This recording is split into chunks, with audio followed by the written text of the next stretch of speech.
Microsoft Word'daki uslub məşğulatı. Bu dərsimizdə biz uslub tanlash, uslub quruş və uslub təhlilləşni günüp ötümüz. Bunun biz yəni əməli misal arqılıq görəyli. Biz tekstki nisbətən arxıl xaslıqlarını tanışlaşını öyrəndik. Məsələn, xət nusxası, xətnin uslubu, çoğun kiçikliki, bunu toğrulaş degenge oxşaş. Şundaqla bunu xət nusxası dialogramkisini tanlashni öyrəndik. Ondan ma'lum bir abzasning tekstini tanlashni öyrəndik. Yəni xaslıqını belgiləşni. Hem de normal ahvolda bir hüccətdə bir qancha xil abzas xaslıqları bulunur. Adətdə bütünlay bir xil uslub bilan, yəni xaslıq bilan bir hüccətni yoki dokumentni tügütənməyimiz. Məsələn, bu hüccətni misalga alsaq, bunun bir mavzu var. Bu mavzunun xətti tom xət nusxası, şundaqla xət nusxası çoğ, ondan oturğu toğırlanğan. Şimdi bu yerdə bir başlanma işki quru tekst. Bu xət nusxası tüvəndiki xət nusxasına oxşaş. Amma bu tom qılınğan. Ondan çoxun bu oңğu toğırlanğan. Onun dinkin bu yerdə asasi tekst. Yani mutlaq köp qism tekstlar muşxil format yazıldı. Onun dinkin qaraydigan bolsaq bu yerdə yana numar qo'yilgan, birinci, ikinci degenge oxşaş bir qism mazmunlar var ekan. Bu yerga yana normal tekst, bu yerda yana numar qo'yilgan tekst. Oxiri kelganda bir qisturma izohat var ekan. Bu izohatni odatda boshqaroq uslubda yazsaq bo'ldi. Yani bu maqolaga qo'shimcha qilingan. Yani bu qo'shimcha mazmunni ayrim uslubda qilsak bo'ldi. Şundan qaraganda bununkida 1, 2 asasi tekst bilan 3 başlanğandaki bir işki qurulan 4 mavzu bilan 5 xil abzas xaslığı var ekan. Endi biz bularni tanlagan vaqtimizda bir qatımlam tanışaydigan narsalar bo'lsa bu ketib baradi. Navada buningga o'xshash mavzu yoki ninjiga o'xshash bir qancha takrorlangan mazmun bo'lsa, biz buni bir-birlab tanışash tekrar məşğulat. Bu bizga avarchilik. Gerçi cho'tkini ishlatkili bo'lsa-mu, bu mu avarchilik? Navada maqolamiz nihoyat uzun bo'lsa, başdaki bir mazmunning formatini ko'chirib, oxirdagi bir mazmunga ekildigan ish bo'lsa, bu bizni xilla qiynab qo'ydi. Endi mushundaq ahvol ostida navada biz mushu tanışgan abzas xaslıqlarimizni ma'lum bir yerga saqlab qo'yib, lazım bo'lganda tanlablam ishlatasak, bu bizga nihoyat qulayliklarni olib keldi. Amaliyotda Word'da bu iqtidor oldin ta'minlangan. Buni biz uslub deb ataymiz. Yani uslub deganimiz bir top format yoki xaslıqlarningki jug'lanmasini ko'rsatadi. Bu oldin saqlab qo'yildi, lazım bo'lganda shuni tanlablam ishlatalaymiz. Şimdi bu uslub rayını qaraydigan bolsak, bu yerda oldin ta'minlangan bir turkum uslublar bor. Masalan, normal tekst, tema, birinci derecik tema, ikinci derecik tema, mavzu degenge o'xshash har xil uslublar berilgan. Lekin bu uslublarning hech qaysisi uyg'urcha uchun tuzilmagan. Buningki xat nusxasi toz normal ko'rinmaydi. Çoğun kichiklikka degenge o'xshash. Endi biz kerak bo'lsa o'zimiz uslub qurib ishlatsak bo'ldi.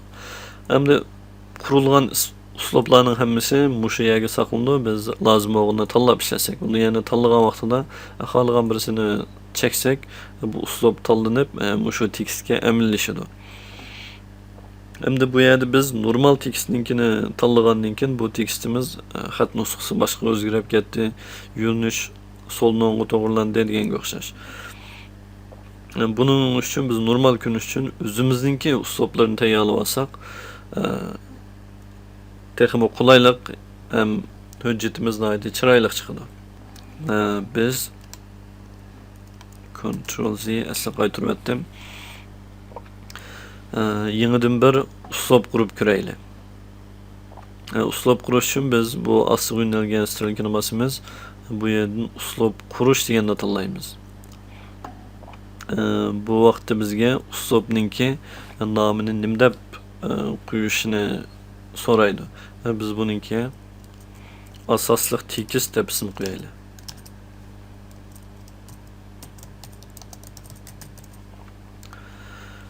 Buni ma'qul degandan keyin bu yerga asosliq tekist deb bir dona uslub qo'shildi. Endi biz bu uslubni tahrirlasak bo'ldi. Yani tahrirlash uchun shu uslubga 10 knopkani bosib, bu yerdan tuzitish deganni tanlasak, uslub tanlaydigan dialogramkasi chiqadi. Yani uslubning xosliklarini bekitadi. Bu yerda biz burun bekitib bergan ism bor, buni davomli o'zgartira olamiz. Endi bu uslub qaysi uslubning asosida? Yani bu yerga ma'lum bir uslubni tanlab bersak, mushu uslubninki xosliklarini asos qilib turib, navbatdagi uslubni tayyorlaydi. Biz ondan davomli o'zgartamiz. Endi bu yerda biz tanlaydigan asosiy bir turkum xosliklar xat nusxasi. Bu yerda biz o'xshashlar o'xshamagan xat nusxasi uchun o'xshamagan xat nusxasini o'xshamagan tillar uchun o'xshamagan xat nusxasini tanlab beramiz. Masalan, latincha yozuq uchun bu xat nusxasi yoki Arial deganga o'xshash bu xat nusxasi turaversin. Ondan Osiyocha buningga sun'iy xat nusxasi. Buni ayrim tanlab beramiz. Ondan bu xat nusxalarining har biriga ayrim xoslik belgilaymiz uslub. Tom, yanto, assiziq deganga o'xshash. Ondan buningga rangini xohlagancha belgilab beramiz. Ondan bu aralash yozuqlar. Bu yerda ko'zda tutilgani murakkab yozuqni ko'rsatadi. Bu Uyg'urcha, Arabcha deganga o'xshash yozuqlar. Buningga Uyg'urcha xat nusxasi. Shunda o'xshamagan tilga o'xshamagan xat nusxasini tanlagan vaqtimizda ondan hamma yozuqlarni normal chiroyli ko'rsatamiz. Biz buni ko'rishga qulayroq, ya'ni unumini ko'rish uchun bu latinchaninki rangini ko'k rangga aylantirib qo'yaylik. Latinchadagisidan ko'k rangda ko'rinsin. Biz bir turkum asos xosliklarni tanishdik. Endi buni ma'qul deb saqladik. Uyg'urcha xatmi ko'k bo'lib ketibdi.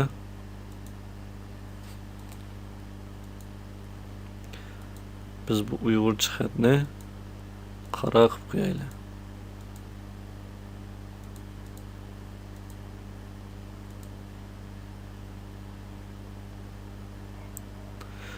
Bu xatning rengi hammasiga o'rtaq bo'lib ketadi ekan.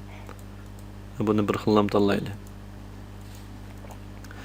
Bizningki uslubimiz boshqa uslubdan jiq farqlanmaydigan bo'lib qolibdi. Biz buningki xat nusxasini boshqa xil xat nusxasiga o'zgartiraylik. Tuzitish,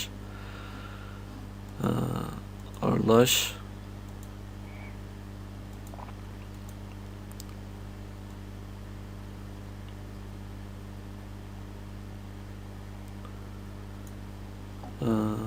el-katib asliye. Bunun xat nusxası o'zgardi. Endi biz bu uslubni yasab bo'lgandan keyin boshqa uslublarni o'zgartmoqchi bo'lsak, nayda osonlam o'zgartiramiz. Masalan, Nurbelgi bu yerga keldi, asosliq tekst deganni bosdik, bu butunlay o'zgardi. Bu yerga keldik, yana o'zgardi. Navoda bir qancha abzaslarning hammani bir o'zgartmoqchi bo'lsak, uni tanlagandan keyin bu uslubni tanlab bersak, hammasiga inovatli oldu. Yani bu vaqtda biz nayda osonlam tekstninki xosligini o'zgartira olamiz. Endi biz yana boshqa xosliklarni qo'shib boqaylik. Bu yerga qarasak biz darajalik tekst ekan, ya'ni birinchi, ikkinchi deb yozilgan. Biz mushundaq tekstdan birninkiga uslub quraylik. Uslub qurish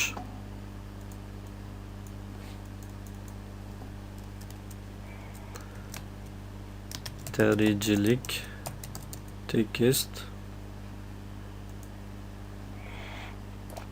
buni o'xshashni tuzlaylik.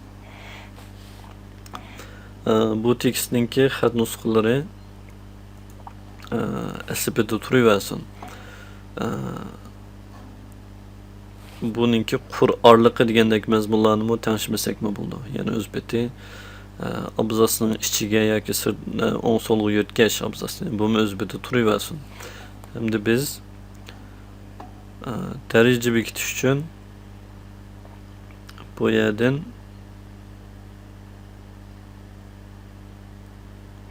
numara selish buni tanlaymiz. Undan keyin qandaq shakldagi daraja, ya'ni chikitlik ulamdi yoki tirnoq bilan bulamdi deganga o'xshash. Biz bu tirnoqlik darajani tanlaylik. Ondan ma'qul desak, buningga o'xshash ko'rindi. Ma'qul. Qaraydigan bo'lsak, bizningki hamma tekstimiz birinchi, ikkinchi deb biz bekitgan shu xoslik bo'yicha bo'ldi. Endi biz bu yerdagi yana bir tekstni shu darajaningki xosligiga yo'tkamoqchi bo'lsak, xosligini bu yerga yo'tkamoqchi bo'lsak, o'xshash bu yerga kelib buni bir tanlasak bo'ldi. Endi bu yangidan boshlanib ketibdi. Buni cho'qim qaytadan boshlash deganni tanlab qo'ysak, ya'ni birinchidan boshlanib mengayveradi. Mana. Birinchi, ikkinchi deganga o'xshash. Ya'ni biz bu yerda ikki dona xoslikni bekitib oldik. Endi bunda xoslik bekitishning yana bir alaylıgi qanday desa, biz navoda bir uslubni bekitib, bu uslub ko'ngildagidek bo'lmagan bo'lsa, ya'ni bu xat nusxasi biroz tom ko'rinib qoldi ekan. Buni inchikroq, ya'ni aslikroq xat nusxa qaytarmoqchi bo'lsak, buni qayta hammani tanishishning hojati yo'q. Biz faqat bu uslubni o'zgartsak ham hammasi aslik keldi. Masalan, aralash tekist xat nusxasi al-katib tor. Buni tanladik. Ma'qul degandan keyin bizningki burunqi bu asosiy tekst degan uslubda tanlagan tekstlarimiz hammasi, ya'ni buningki xat nusxasi o'zi avtomatiklan o'zgardi. Bu bizga nurg'un qulayliklarni olib keldi. Bo'libmi cho'ng tipdagi tekst ma'lum uzunroq miqdordagi maqola yoki kitobning betlarini tayyorlagan vaqtida bu nihoyat qulay. Navoda biz o'zimizga kerakli uslublarning hammani bu shayga qo'shib yasab olib, undan keyin tekst tahlilsak, biz nihoyat tez suratda, nihoyat jiq hujjatlarni